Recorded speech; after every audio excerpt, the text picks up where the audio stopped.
নমস্কার বন্ধুরা, দীপাস কিচেনে আপনাদের সবাইকে স্বাগত। আজকে আমি পোড়া আমের শরবত নিয়ে এসেছি। আমটা পুড়িয়ে রেখেছি।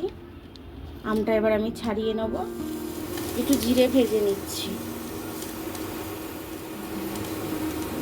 তারপর এটাকে গুঁড়িয়ে নেবো। আমি একটু জিরে গুঁড়োটা দিলে একটু স্বাদটা বাড়ে। জলের মধ্যে দিয়ে আমটা ছাড়ালে খুব ভালোভাবে আমটা ছাড়ানো হয়ে যাবে। তার জন্য আমি জলের মধ্যে আমটা দিয়ে দিচ্ছি। এইভাবে আমটাকে আমি ছাড়িয়ে নেব।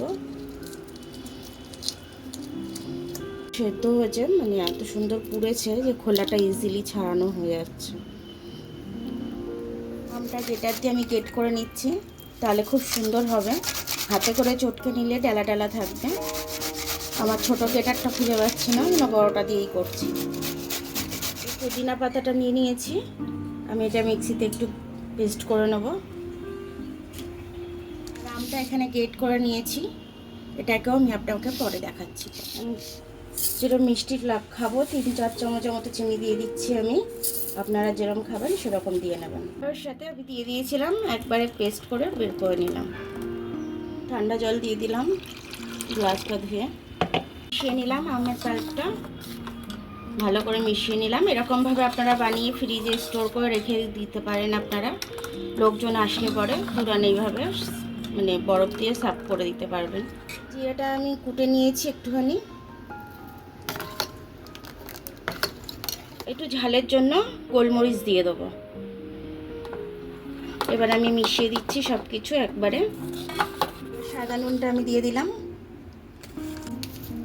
এবার বিট নুনটা একটু দিয়ে দিলাম। এবার আমি সব কিছু মিশিয়ে নেব। বরফ দিয়ে দিলাম গ্লাসে।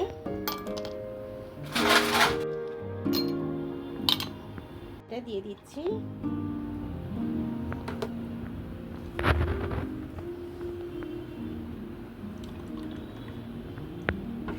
এবার আমি জল দিয়ে দিলাম,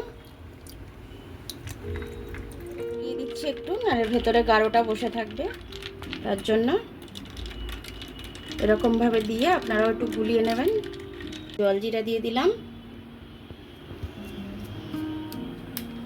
আম পান্না আপনাদের রেডি, পোড়া আমের শরবত।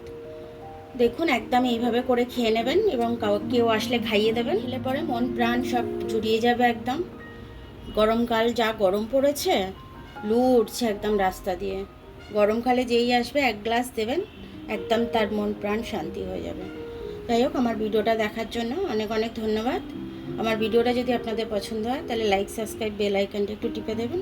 আর যদি ফেসবুক থেকে দেখেন, লাইক আর ফলোটা করে দেবেন। আবার কাল দেখা হবে নতুন রেসিপির সাথে। ততক্ষণ আপনারা ভালো থাকবেন, আমি আসছি।